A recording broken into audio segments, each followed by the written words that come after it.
Nous sommes bien sûr à la veille du 3e vendredi du mois saint de Ramadan. Et pourtant, nous sommes ici devant la porte de l'aide de l'église norvégienne suite à une invitation d'une importance capitale organisée par le chef de l'antenne AN Gaou, M. Lassana Sidibé.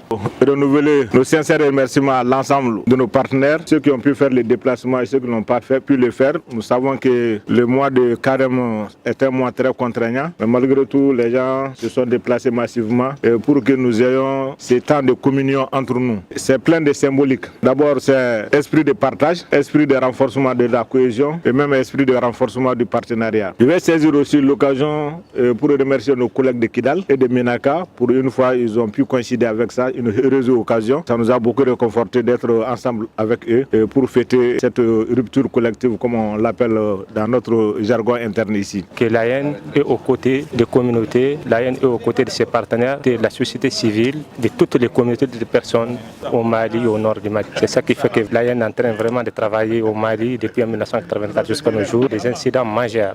Cela montre que nous avons vraiment une approche très développée, une très bonne approche. Je souhaite que de telles actions se passent chaque année, plus développées, peut-être aller vraiment faire des distributions dans les familles pauvres. Vraiment, c'est une bonne initiative. Moi, je remercie l'AN et ses partenaires. Bon, l'esprit, c'est vraiment ça. Nous avons des choses à partager. Nous avons des objectifs à atteindre. Et pour cela, nous devrons être une équipe. Et une équipe, ce n'est pas seulement l'équipe AN. Une équipe, c'est vraiment l'équipe AN et ses partenaires. C'est là où nous pouvons gagner. Nous n'avons aucun résultat sans nos partenaires. Nous n'avons aucun résultat sans nos partenaires. Certainement, les partenaires ont des résultats sans nous. Nous le connaissons. Mais nous pensons quand même que le petit appui que nous apportons peut vraiment aider tout le monde à atteindre les objectifs de développement que nous sommes assignés. Nous aspirons tous à la paix individuelle, à la paix pour le pays, à la paix collective. Dans nos prières, nous avons adressé ces vœux au bon Dieu et nous espérons que cela va être exaucé. Donc pour ce qui concerne nos projets collectifs et individuels, je formule le même vœu que ce soit vraiment des projets de succès. Et de succès non seulement pour l'entreprise, mais de succès individuel pour que chacun puisse pleinement se réaliser dans cette vie ici-bas. Je remercie tout un chacun comme je l'ai dit. J'espère que l'an prochain aussi nous serons plus nombreux pour fêter ce moment ensemble. Il s'agit là de la 3e édition, jour pour jour, d'une rupture spéciale de jeunes en compagnie des partenaires techniques et associés, des coordinateurs des autres organisations qui exécutent les programmes de l'AN. C'est un sentiment de joie, de partage, de respect,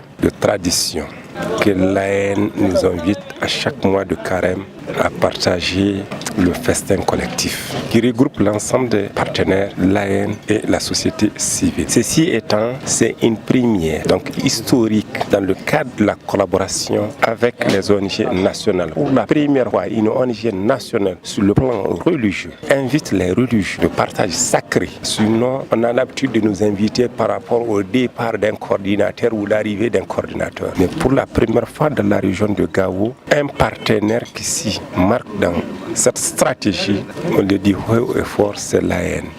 Et nous souhaiterons que ça soit continuel. Étant un personnel de l'AN, c'est une expérience qu'on va partager avec les autres pays, parce que l'AN travaille dans 17 pays. Et parmi les 17 pays, il y a des pays musulmans, il y a des pays chrétiens. C'est un événement où on partage un repas en commun. Et dans tous les pays, on peut partager un repas en commun. Et c'est une fierté, c'est vraiment une grande joie. Et nos partenaires, de Debout à la FIA, les partenaires de l'AN, qui sont sur d'autres programmes, se retrouvent et qui se reconnaissent dans la même localité et dans le même enceinte. Ils parviennent vraiment à partager un moment de convivialité ensemble. C'est salutaire. Et l'AN avant, c'est l'AN qui distribue, l'AN n'a pas de partenaire, l'AN distribue lui-même pour les gens. Mais aujourd'hui, l'AN donne à ses partenaires pour distribuer. Rupture collective montre que l'aide de l'église norvégienne n'est point une ONG d'évangélisation, mais une ONG laïque qui travaille avec toutes les religions sans discrimination aucune. Cet acte symbolique vraiment va démontrer une mauvaise lecture qu'on fait de l'AN. Quand on déchiffre ce que l'AN, église norvégienne, dans cette zone où l'islam est très développé, les gens pensent que cette ONG est en train de christianiser les gens. Donc cet acte va démontrer que vraiment elle n'est pas là pour ni recruter des éléments pour qu'ils soient des chrétiens, ni faire des appuis à l'endroit des chrétiens. Donc déjà, si c'est la structure même régionale qui organise cette fête de rupture de jeûne, vraiment ça va démentir ce qu'on passe de l'AN. Donc pour moi, vraiment c'est une bonne opportunité vraiment de vulgariser cet acte et de le continuer et de le maintenir. La chargée de communication du bureau AN de Bamako trouve ici un acte salutaire à renforcer et exécuter chaque année au même mois de Ramadan dans les autres bureaux micro au bénéfice des partenaires musulmans. J'ai des sentiments de joie parce que je trouve que c'est une très belle initiative. Je viens d'arriver en mission. C'est ma dernière journée de travail ici aujourd'hui et ça a coïncidé avec cette belle journée, cette belle rencontre avec les collègues et les partenaires.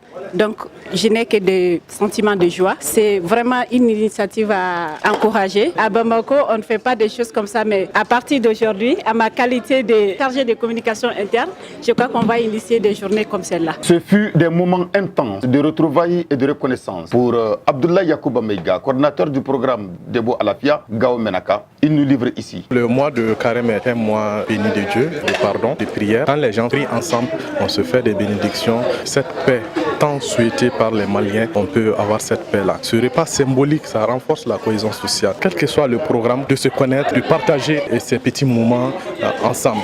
Du reste, des sourates sont données par un marabout en guise de Fatiha. Des bénédictions à tous les partenaires de l'AYN et vivement pour la 4e édition 2020. Bismillah ar-Rahman ar-Rahim.